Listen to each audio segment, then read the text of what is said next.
नमस्कार साथियों, मैं हूं अशोक मिश्रा, उत्तर प्रदेश पुलिस से। आज हम चर्चा करेंगे यूपीएससी भर्ती 2025 की हिंदी सिलेबस पर। तो बहुत सारे अभ्यर्थियों का यही सवाल है कि हिंदी विषय में आखिर पढ़ना क्या है और कैसे तैयारी करनी चाहिए। तो आइए इसी बिंदुवार उदाहरण से ही समझते हैं। तो हिंदी का सिलेबस या किसी भी सिलेबस को पढ़ने के लिए सबसे पहले उसका नोटिफिकेशन आप ले लीजिए और नोटिफिकेशन का पूरा सिलेबस आप डाउनलोड कर लीजिए, उसका प्रिंट आउट निकाल लीजिए और जो भी आपके अध्ययन का कमरा है पढ़ने का, उसमें उसे लगा लीजिए और डेली सुबह शाम उठते उस सिलेबस को पहले याद करिए। जो आप पढ़ने जा रहे हैं, जिसकी परीक्षा देने जा रहे हैं, उसका पूरा सिलेबस आपको लर्न होना चाहिए, कंठस्थ होना चाहिए, एक एक पॉइंट। ये उसकी पहली की है। अब सिलेबस की मुख्यतः जो हिंदी भाषा है उसमें आप में भाषा सहित व्याकरण, शब्दावली और कॉम्प्रिहेंशन से जुड़े मुख्य पहलुओं को कवर करते हुए प्रश्न आएंगे। तो सबसे पहले हिंदी और अन्य भारतीय भाषाएं क्या होती हैं और उनके बारे में जानकारी आपको लेनी पड़ेगी।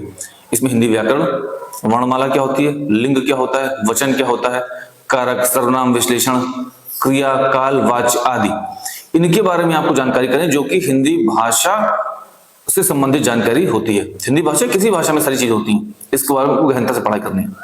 इसके बाद तद्भव तत्सम, ये याद करने वाली चीज है, बहुत ईजी होती है। पर्यायवाची बहुत इजी चीज है, याद करने वाली चीज है, रिवीजन करते रहिए, पढ़ते रहिए, याद हो जाएगा। विलोम शब्द, ये भी बहुत इजी चीज होती है, आसानी से कवर कर लेंगे, कोई बहुत महत्वपूर्ण नहीं है। महत्वपूर्ण है मतलब बहुत टफ नहीं है। एक अर्थी शब्द, वन वर्ड सब्स्टिट्यूशन से कहते हैं, यानी अनेक शब्द लिखे होंगे उसको एक शब्द में डिफाइन करना, ये भी लर्न करने वाली चीज है। अब इंपॉर्टेंट चीज है त्रुटिपूर्ण शुद्ध करें, यानी कि कुछ अशुद्धियां लिखी होंगी और उसे शुद्ध करना है। तो ये इंपॉर्टेंट इसलिए होता है क्योंकि आपको अभी तक जो बोलते आ रहे हैं वो अशुद्ध बोल रहे हैं, वही प्रश्न पूछा जाता है, और शुद्ध जो होता है वो कुछ और होता है। तो आपको पढ़ना पड़ेगा कि अशुद्धि क्या है और शुद्धि क्या है, बहुत बारीकी से। वो दिखने में एक जैसा लगता है लिखा हुआ, बोलने में भी एक जैसा लगेगा, बहुत थोड़ा सा उसमें अंतर आएगा। उसी तरीके से वाक्य संशोधन, जो त्रुटिपूर्ण शब्द होते हैं वो कहीं वो वाक्य में जब लिखे जाते हैं तो उसे वाक्य संशोधन कहते हैं। इसमें वही सब हिंदी व्याकरण वाली बातें, कर्ता, कारक, संबोधन कहाँ लगाना है, ये सारी जानकारी उसमें रहती है। वर्तनी शुद्धि, स्पेलिंग करेक्शन, यानी कि कोई चीज लिखी गई तो उसमें स्पेलिंग करेक्शन, जैसे इंग्लिश में स्पेलिंग होती है वैसे हिंदी में उसे वर्तनी बोलते हैं। मात्रा लगाना है, की लगाना है, का लगाना है, की लगाना है, वहां पे ये सारी चीजें उसमें शामिल है। संधि और समास, ये भी याद करने वाली चीजें, बहुत लिमिटेड होता है। उपसर्ग प्रत्यय, ये भी याद करने की बहुत ईजी है। वाक्यांश के लिए शब्द निर्माण, वन वर्ड फॉर्मेशन, फिर है लोकोक्ति मुहावरे, ये बहुत ईजी चीज है।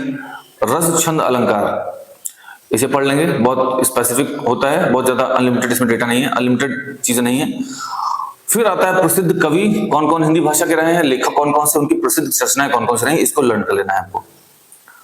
इसके बाद हिंदी भाषा से जुड़े हुए कितने पुरस्कार दिए जाते हैं, यानी कि अगर कोई हिंदी भाषा का जानकार है, उसने कुछ रचनाएं लिखी हैं, कुछ उपन्यास लिखे हैं, कोई काव्य लिखा है या किसी अन्य तरह की कविता लिखी है, तो कौन कौन से पुरस्कार भारत सरकार द्वारा, राज्य सरकार द्वारा दिए जाते हैं, उन पुरस्कारों की भी जानकारी आपको होनी चाहिए।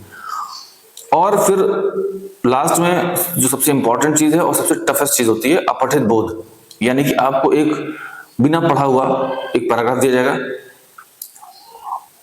और उसमें से आपको प्रश्न पूछे जाएंगे।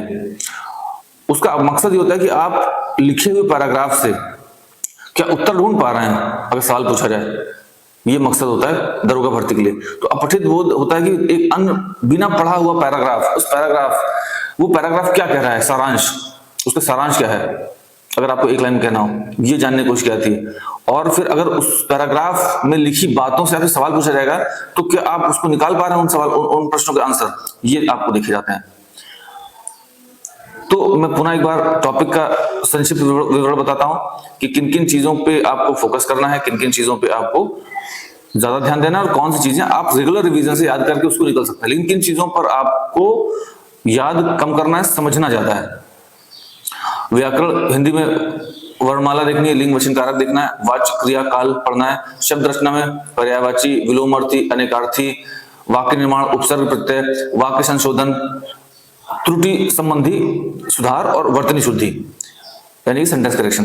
भाषा साहित्य में आप और संस्कृति ज्ञान, रस, छंद, अलंकार, प्रसिद्ध लेखक कवि, उनकी रचनाएं, लोकोक्तियां, मुहावरे और उपसर्ग प्रत्यय, और कैसे उनको लोकोक्ति मुहावरों का उपयोग करना, ये भी ध्यान रखना है। अपठित बोध, जिसमें लास्ट में बताया। तो आपको मेरा सुझाव है कि व्याकरण की नींव मजबूत करें आप, तभी आप व्याकरणिक विषयों पर अपनी पकड़ बना पाएंगे। व्याकरण दिखने में छोटा है, लेकिन सेंटेंस निर्माण की प्रक्रिया और पूरे पैराग्राफ में अर्थवर्ती अशुद्धि, उन सबसे जुड़ी हुई चीजें उसी में आपको मिल जाएंगी। यानी कि अगर आपने व्याकरण की नींव मजबूत करी तो आपके बहुत सारे जो अन्य अंदर के चैप्टर छोटे छोटे, वो आप उसको कहीं ना कहीं कवर कर रहे होंगे, क्योंकि व्याकरण शुद्धि वो आगे जाके कहीं ना कहीं वर्तनी शुद्धि, कहीं ना कहीं सेंटेंस करेक्शन में इंपॉर्टेंट रोल प्ले करती है। फिर उसके बाद शब्दावलियों में पर्यायवाची, विलोम, अनेकार्थी शब्द पढ़ने हैं। रचनात्मक समझ में आपको रस, छंद, अलंकार जैसे साहित्यिक तत्वों का भी परिचय करना पड़ेगा, पढ़ना पड़ेगा। और शब्द प्रयोग के विषय, यानी कि वो जो आप रस, छंद, अलंकार हैं वो कहाँ प्रयोग होने हैं, इसकी समझ विकसित करनी है याद करने के साथ। और आपको सबसे इंपॉर्टेंट चीज है प्रश्नों पर अभ्यास करना है। पुराने प्रश्न जो पूछे गए हैं दरोगा भर्ती में, या जो ऐसी परीक्षाएं जिसमें हिंदी विषय के रूप में होता है, उसको सॉल्व करना है। दरोगा की भी कई परीक्षाएं हुई 2011 से लेकर अब तक, कई परीक्षाएं हो चुकी हैं, 3-4 परीक्षाएं हुई, तो आपको उनके प्रीवियस ईयर के प्रश्न पत्र और जो मॉक टेस्ट पेपर्स हैं उनको सॉल्व करना है, और टेस्ट अभ्यास करना है, स्पीड के अंदर सटीकता से उसको करना है, खत्म करना है। तो ये कुछ हिंदी का सिलेबस है। जो हिंदी हम बोलते हैं, समझते हैं, ये वही हिंदी है, लेकिन जो हिंदी व्याकरण है वो ये बताती है कि किस तरीके से हम हिंदी में अशुद्धियों को दूर करते हुए, और हम जो मुहावरे बोलते हैं, मुहावरे वो क्या होते हैं, उनका क्या महत्व होता है, तद्भव, तत्सम, संधि, समास क्या मतलब है, इसको पढ़ते जाते हैं। तो हिंदी के जो छात्र हैं जिन्होंने यूपी बोर्ड से परीक्षाएं पास की हैं, उनके लिए थोड़ा सा आसान होने वाला है। जो सीबीएसई, आईसीएसई बोर्ड के लोग हैं, उन्हें विशेष ध्यान देने की जरूरत है हिंदी सिलेबस पे। तो साथियों, यह था यूपीएससी 2025 हिंदी का सिलेबस बिंदुवार और उदाहरण सहित। तो याद रखिए, हिंदी केवल एक विषय नहीं बल्कि आपकी सोचने समझने की क्षमता है, इसलिए रोज अभ्यास करें, पुराने प्रश्न पत्र को हल करें और अपनी शब्दावलियों को मजबूत करें। यदि आपको जानकारी उपयोगी लगी तो आप इसे दोस्तों तक जरूर शेयर करें। और हाँ, अगर हिंदी विषय में किसी चैप्टर से रिलेटेड कोई समस्या है, कमेंट बॉक्स में क्लिक करें, मैं उस पर डेडिकेटेड वीडियो बनाऊंगा। मैंने इसमें बहुत उदाहरण नहीं रखे इसी वजह से कि वीडियो बहुत लंबा हो जाएगा। तो हाँ, तैयारी के सफर में मेहनत ही आपको सबसे बड़ी ताकत है। जय हिंद दोस्तों।